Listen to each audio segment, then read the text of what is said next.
Speak to us of humility, they asked. No one in particular asked. No, someone did ask. That's how these things are chosen.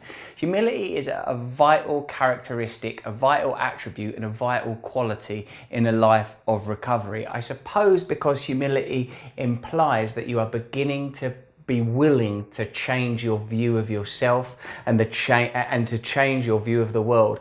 A literal definition of humility, and why not involve the dictionary when we're getting into semantics, is awareness of your proper place in the world, awareness of your relative insignificance. That shouldn't be used, I suppose, to flagellate yourself and tell yourself that you're worthless and that you do not have value, but to continually be aware that everything we experience is happening in limitless space across eternity can be a useful tool when you're feeling like you are suffering or that you're not good enough. Because I suppose, where do we get these barometers and measures from? Normally, for me, it has to be comparative. If I don't feel, for example, that I'm a good enough man, I'm looking at other men. If I don't feel I'm successful enough, I'm looking at other people's success. When I engage with humility, I have a sense that I'm exactly where I'm supposed to be, and that I oughtn't further augment and furnish and gild the aspect of me that can never be fulfilled. Humility, in a way, is like cutting the umbilical cord to the endless need of attention, severing that aspect of the self and saying, I am enough who I am. I am enough where I am. I am enough as I am. The way that I've learned humility, if I'm going to be absolutely honest with you, is through a process of continual humiliation. There have been times where I thought, like, I can become grand and magnificent, I can grandstand and be adored, and it always ends up in humiliation for me.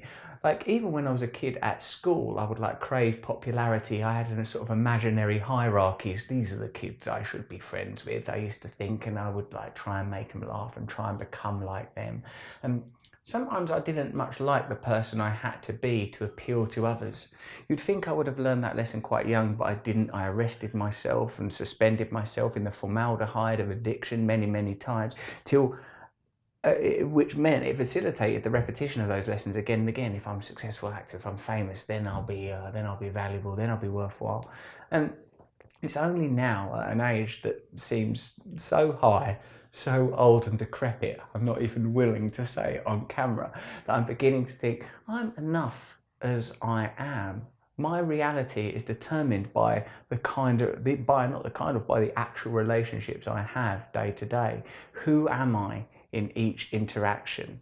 That my value to myself and to others is determined through service and kindness, not through some mask of reverence that I cast across the face of others through apparent external achievement. A mate of mine said, yes, we live in infinite space, but we also live in Greater Los Angeles, meaning that the infinite space isn't that relevant when you're actually dealing with the sort of material functions of your life. But when there is crisis, whether that's an international crisis such as 9/11 or a personal crisis such as the death of a loved one, there is the revelation of what is true and what is important. That all of the things I've prioritized, all of the things I've taken time to care about, is my beard looking nice? Is it a little too grey? Is my career as glorious as it once was? Those things fade away when punctured by the truth of grief, by the truth of loss, and all things must pass in the end. So I suppose one reason that humility is to be valued is because there's truth in it, because we are just one point of attention, one point of consciousness in the limitless. And if we abide close to that, if we have a faith to that, if we can find fidelity as opposed to being an infidel, not in touch with the true frequency, then we will experience truer feelings, deeper feelings, feelings that are more real and sustaining rather than the temporal sugar rush of an egoic, what do I want to say, rush, yeah, of an egoic boost. So for me, humility is about staying close to the truth.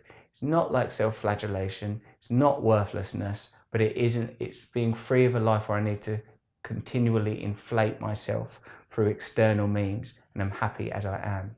Hello, I'm doing these new videos more frequently now. Please hit the notification button at the end of this video, because then you'll get like a little bell when I post a new video, and I'd like you to get a little bell when I post a video. Then I can, I don't know, be buzzing away in your pocket. Sounds like I'd be like a little pocket mosquito. Anyway, subscribe, click the bell, because I want more people to watch the YouTube videos. You specifically.